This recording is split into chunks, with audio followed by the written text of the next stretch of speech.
नमस्कार जय जगन्नाथ।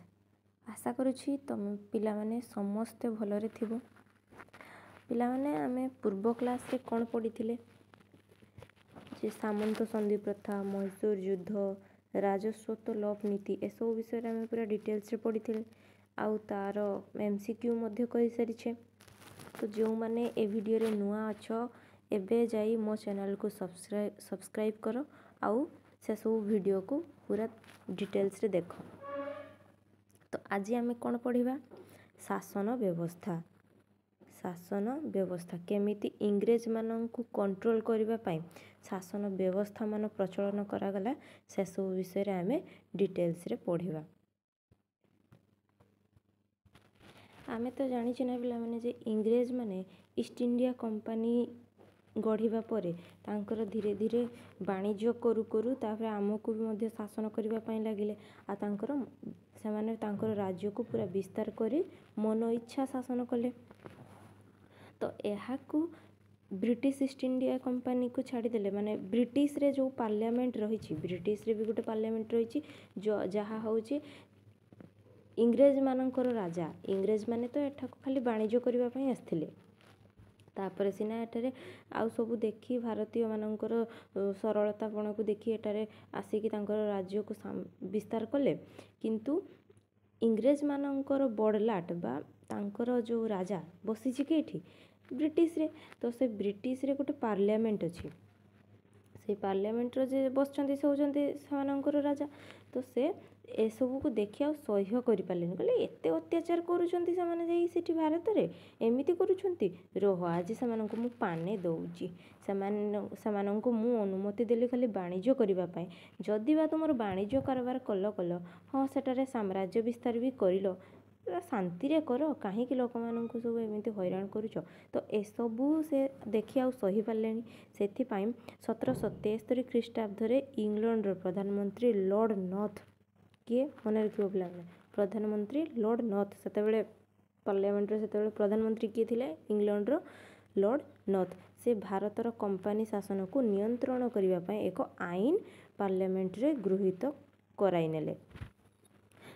से कौन कले जे एमानंकु टिके कंट्रोल न कले एमाने लाइन को आसीबेनी इंग्रेज माने। तो सेथि पई लॉर्ड नॉर्थ एक नियम शासन नियंत्रण करबा पई एक आईन से पार्लियामेंट रु गृहीत करि आनले जे एई आईन अनुसार से माने एई काम करिवे। सेथि पई ए जे शासन हाँ आईन जो आनिले ए आईन को कौन कहा जाए ताहाको रेगुलेटिंग एक्ट बा नियामक आईन कहा जाए। कौन रेगुलेटिंग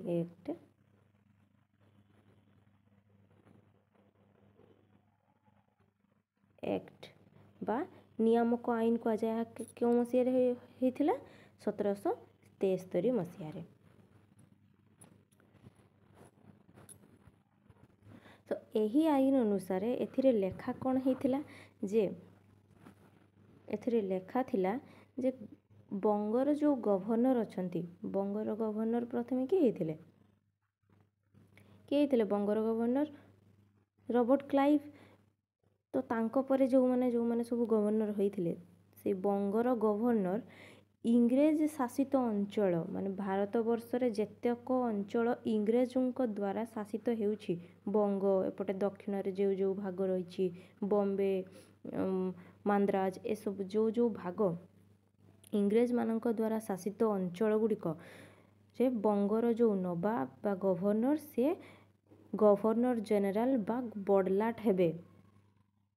माने पिला माने पूरा डिटेल्स रे बुझो कौन हैला जे भारत वर्ष एटा मानि नियो जे एटा भारतर जो जागा इंग्रेज मानक द्वारा शासित हेउछि सेतिरे जणे जणे तो गवर्नर थिबे ना।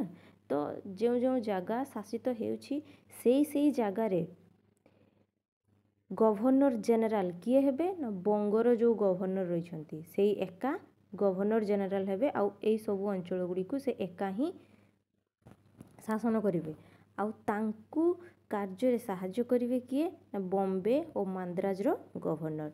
बॉम्बे आउ मांद्राज रो गवर्नर ଏଇ ବଙ୍ଗର ଗଭର୍ଣ୍ଣର ଜେନେରାଲକୁ ଶାସିତ କରିବେ। ଗଭର୍ଣ୍ଣର ଜେନେରାଲରୁ ଗଭର୍ଣ୍ଣରରୁ ଗଭର୍ଣ୍ଣର ଜେନେରାଲ ହେଇଗଲା କାହିଁକି ଜାଣିପାରିଲ? ଯେ ସିଏ ଏକା ଯେତେକ ଅଞ୍ଚଳ ଇଂରେଜମାନଙ୍କ ଦ୍ୱାରା ଅଧିକୃତ ହେଇସାରିଛି ସେତେକ ଅଞ୍ଚଳକୁ ସେ ଏକା ଶାସନ କରିବେ। ସେଇଥିପାଇଁ ତାଙ୍କୁ କୁହାଗଲା କ'ଣ?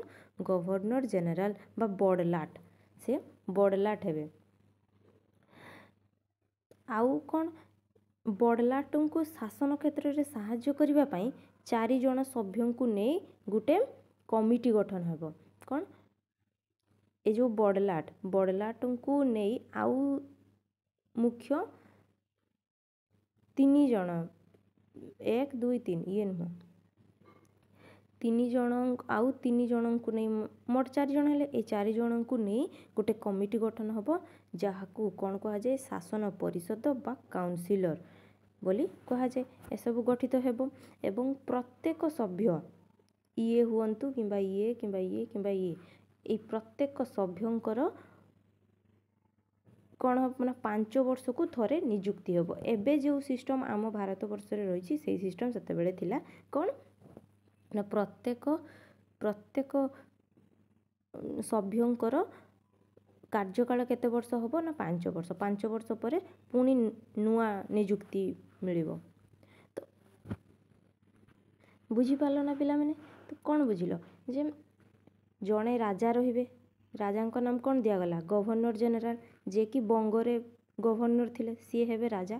ତାଙ୍କ ଅଧୀନରେ ଆଉ 3 ଜଣ ମନ୍ତ୍ରୀ କାମ କରିବେ, ଯେଉଁମାନେ ବମ୍ବେ, ମାନ୍ଦ୍ରାଜ ଆଉ ଗୋଟେ ରାଜ୍ୟରୁ, ଏମିତି ସେମାନେ ତାଙ୍କର ଗଭର୍ଣ୍ଣର ମାନେ ଗଭର୍ଣ୍ଣର ଜେନେରାଲଙ୍କ ଅଧୀନରେ ରହି କାର୍ଯ୍ୟ କରିବେ। ଆଉ ଏଇ 4 ଜଣଙ୍କୁ ନେଇ ଗୋଟେ କମିଟି ଗଠନ କରାଗଲା, ଯାହାର ନାମ ହେଲା ଶାସନ ପରିଷଦ ବା କାଉନସିଲର। ତାପରେ କ'ଣ ହେଲା ନା ଇଂରେଜମାନେ ତ କିଛି ଦୋଷ ତ୍ରୁଟି କରୁଛନ୍ତି। ଆଉ କ'ଣ ହେଲା ନା ଏମାନଙ୍କର କାର୍ଯ୍ୟକାଳ 5 ବର୍ଷ ହେଲା। ତ ଇଂରେଜମାନେ କୌଣସି ଦୋଷ ତ୍ରୁଟି ତ କରୁଛନ୍ତି, ସେ ଦୋଷ ତ୍ରୁଟିକୁ ବିଚାର କରିବା ପାଇଁ କିଛି ନା କିଛି ତ କାର୍ଯ୍ୟାଳୟ ରହିବା ଦରକାର ନା। ତାହା ପାଇଁ କ'ଣ କଲେ ନା ଇଂରେଜମାନେ କଲିକତାଠାରେ ପ୍ରଥମ ଥର ପାଇଁ ସୁପ୍ରିମକୋର୍ଟ ସ୍ଥାପନ କଲେ। କ'ଣ ପାଇଁ ନା ଏହି ଇଂରେଜ କର୍ମଚାରୀଙ୍କର ଦୋଷ ତ୍ରୁଟିକୁ ସେଠାରେ ବିଚାର କରାଯିବ। ସେଇଥିପାଇଁ କଲିକତାଠାରେ ପ୍ରଥମ ଥର ପାଇଁ ଭାରତରେ ସୁପ୍ରିମକୋର୍ଟ ସ୍ଥାପନ କରାଗଲା। ବାରମ୍ବାର ପ୍ରଶ୍ନ ଆସେ, ପ୍ରଥମ ସୁପ୍ରିମକୋର୍ଟ ଭାରତରେ କେଉଁଠି ଥିଲା?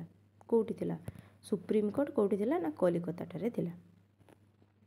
ସ୍ଥାପନ କରାଗଲା ଏବଂ କ'ଣ ହେଲା ନା ଶାସନର ଯାହା ସୁପ୍ରିମକୋର୍ଟରେ ଯେଉଁ ବ୍ୟବସ୍ଥା ଥିଲା, ମାନେ କ'ଣ ଯେଉଁ ବିଚାର ବିମର୍ଶ ହେଲା ତାର ଯେଉଁ ରେଜଲ୍ଟ ଆସିବ ତାକୁ ସେଇ ଖବର କାହାକୁ ଦିଆଯିବ ନା ବିଲାତର ଯେଉଁ ପାର୍ଲାମେଣ୍ଟ ରହିଛି, ମାନେ ବାହାରେ ବ୍ରିଟେନରେ ଯେଉଁ ପାର୍ଲାମେଣ୍ଟ ରହିଛି ତାହାକୁ ଜଣାଇ ଦିଆଯିବ। ଏସବୁ କରିବା ପାଇଁ ତାଙ୍କୁ ପୁରା କମ୍ପାନୀକୁ ବାଧ୍ୟ କରାଗଲା ଯେ ଏମିତି କରିବ, ନ କରିଲେ ତୁମକୁ ପୁଣି ଦଣ୍ଡ ଦିଆଯିବ କିମ୍ବା ତୁମକୁ ସେଠୁ ବିତାଡ଼ିତ କରିଦିଆଯିବ। ତ ଏଇଭଳି ନିୟମ ରହିଲା। ପିଲାମାନେ ତୁମେ ଜାଣିଛ କି ପୂର୍ବରୁ ପୁରାତନ ନାମ କ'ଣ ଥିଲା ଆଉ ନୂତନ ନାମ ଏବେ କ'ଣ ହେଇଛି? ପୁନାକୁ ଏବେ କ'ଣ କୁହାଯାଏ? ପୁଣେ ବା ପୁନେ। ଆମେ ଯେଉଁଟା ଏବେ କହୁଛେ ଯେ ପୁନେ, ତାକୁ ଓଡ଼ିଆରେ କ'ଣ କୁହାଯାଏ? ପୁଣେ। ତ୍ରିଭେନ୍ଦ୍ରମ ଏବେ ନାମ କ'ଣ ତାର? ଥିରୁଅନନ୍ତପୁରମ୍। କ'ଣ? ଥିରୁଅନନ୍ତପୁରମ୍। ପୂର୍ବରୁ ଥିଲା କୋଚିନ୍, ଏବେ କ'ଣ? କୋଚି। ପୂର୍ବରୁ ଥିଲା ବାଙ୍ଗାଲୋର, ଏବେ କ'ଣ? ଏବେ ବି ଜଣେ ଜଣେ କୁହନ୍ତି, ଯେଉଁମାନେ ପୁରୁଣା କାଳିଆ ଲୋକ ଏବେ ବି କୁହନ୍ତି ବାଙ୍ଗାଲୋର, କିନ୍ତୁ ତାର ନାମ ଆକ୍ଚୁଆଲି କ'ଣ ଏବେ? ବେଙ୍ଗାଲୁରୁ। କ'ଣ? ବେଙ୍ଗାଲୁରୁ।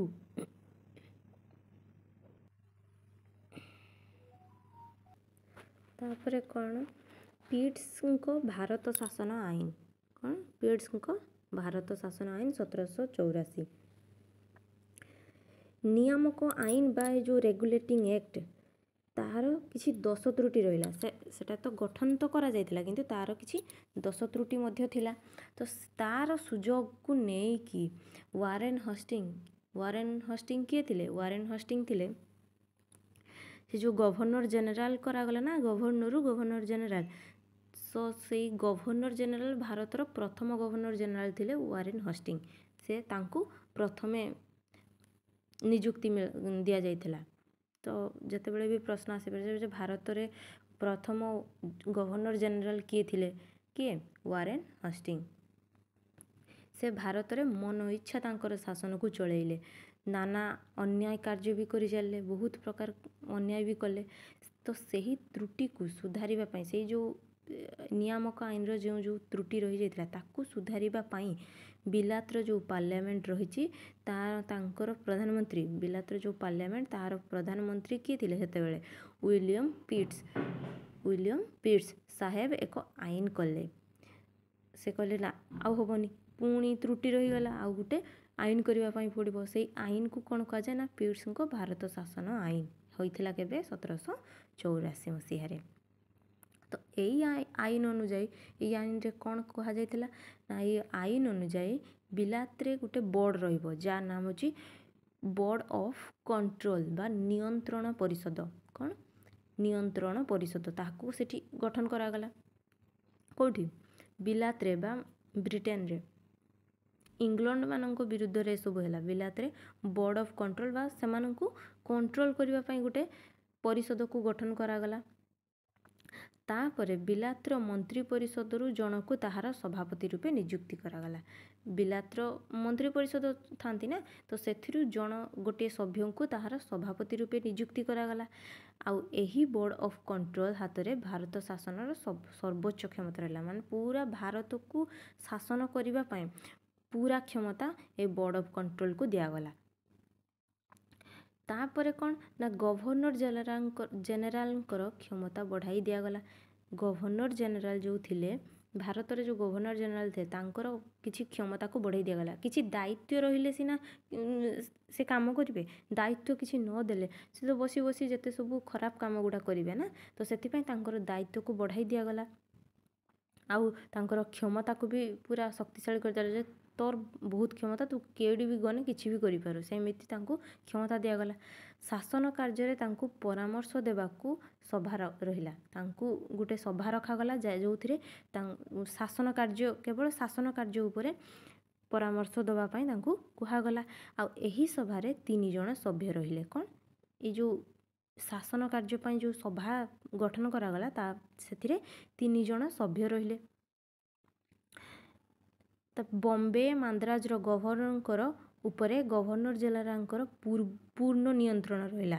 ତାପରେ ଯେଉଁ ବମ୍ବେ ଆଉ ମାନ୍ଦ୍ରାଜର ଗଭର୍ଣ୍ଣରଙ୍କୁ ଦିଆଯାଇଥିଲା ଦାୟିତ୍ୱ, କେବଳ ବଙ୍ଗର ଯେଉଁ ଗଭର୍ଣ୍ଣର ଜେନେରାଲ ବା ଭାରତର ଗଭର୍ଣ୍ଣର ଜେନେରାଲଙ୍କ ହାତରେ ତାଙ୍କୁ ସାହାଯ୍ୟ କରିବା ପାଇଁ ଯେଉଁ ଦାୟିତ୍ୱ ଦିଆଯାଇଥିଲା ବମ୍ବେ ଆଉ ମାନ୍ଦ୍ରାଜକୁ, କ'ଣ କୁହାଗଲା ଯେ ତମେ 2 ଜଣ ଏବେ ପୁରା ଗଭର୍ଣ୍ଣର ଜେନେରାଲଙ୍କ ଭଳିଆ ପୁରା ପୂର୍ଣ୍ଣ ନିୟନ୍ତ୍ରଣ ରଖିପାରିବ। ମାନେ ସବୁକିଛି ତାଙ୍କ ଭଳିଆ ତୁମେ କରିପାରିବ। ସେମାନଙ୍କୁ ଦାୟିତ୍ୱ ଦିଆଗଲା।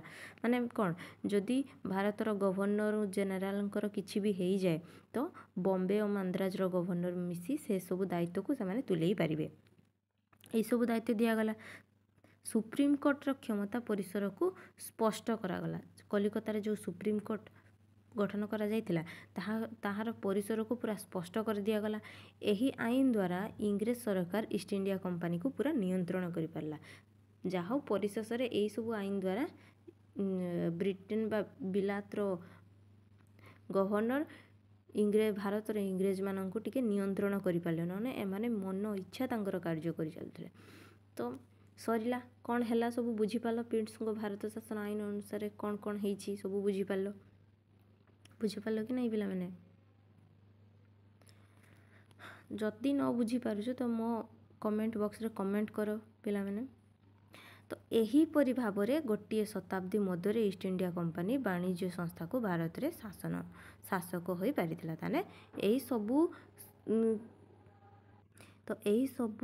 କାର୍ଯ୍ୟ କରିବା ପରେ ଗୋଟେ ଶତାବ୍ଦୀ ମଧ୍ୟରେ ହିଁ ଇଷ୍ଟ ଇଣ୍ଡିଆ କମ୍ପାନୀ ତା'ର ସ୍ଥିତିକୁ ପୁରା ଭାରତରେ ବଢ଼େଇ ଚାଲିଲା ଆଉ ଶାସକ ରୂପେ କାର୍ଯ୍ୟ କରି ଚାଲିଲା। ତ ସରିଲା, ଏ ବିଷୟଟି ପୁରା କମ୍ପ୍ଲିଟ୍ ହେଇଗଲା, ଏ ଅଧ୍ୟାୟଟି ପୁରା କମ୍ପ୍ଲିଟ୍। ତ ପିଲାମାନେ ଆଉ ଯେଉଁଠି ବି ଡାଉଟ୍, ମାନେ ଏଇ ବିଷୟରେ କୌଣସି ଜାଗାରେ ବି ତୁମର ଡାଉଟ୍ ଯଦି ରହିଛି ତାହେଲେ ମୋତେ କମେଣ୍ଟ କର। ଆଉ ଭିଡ଼ିଓଟିକୁ ଟିକେ ସେୟାର କର, ଯାହାଦ୍ୱାରା ଓଡ଼ିଶାର ସବୁ ପିଲା, ତୁମ ସାଙ୍ଗସାଥି ସମସ୍ତେ ଭିଡ଼ିଓଟିକୁ ଦେଖିପାରିବେ ଆଉ ଲାଭ ଉଠାଇ ପାରିବେ। ତ तापरे आउ समस्ते यार MCQ को बारंबार कर बारंबार वीडियोटी को देख जदि बुझी न पारुछ कारण ना MCQ करने द्वारा तुम कौन लाभ हम तुम सर्ट क्वेश्चन उपरे सबू किसी नॉलेज आसीजिव तापर पर आउ गोटे लाभ जे तो मैंने ता संगे संगे लॉन्ग क्वेश्चन को भी ताकू पूरा जोड़ी दे लॉन्ग क्वेश्चन को भी करि परिबो एसबूर लाभ उठे पार तो पे मैंने MCQ को बारंबार कर यापर आम यार नेक्स्ट वीडियो रे यार MCQ को मध्य कंप्लीट करदेबा MCQ को कंप्लीट करी आउ यार जो क्वेश्चन आंसर रही क्वेश्चन आंसर को भी आम पूरा करवा सब नेक्स्ट वीडियो रे करवा जहाँ जहाँ एजाए मुझे पढ़े से सब विषय रे ही आसी सबू से सब विषय रे ही क्वेश्चन रही तो यह आम नेक्स्ट वीडियो रे देखा पढ़ा अति सहज अनुसार सहजरे तुम्हें पूरा करिपारिबो तो ठीक अच्छे रोची नमस्कार जय जगन्नाथ।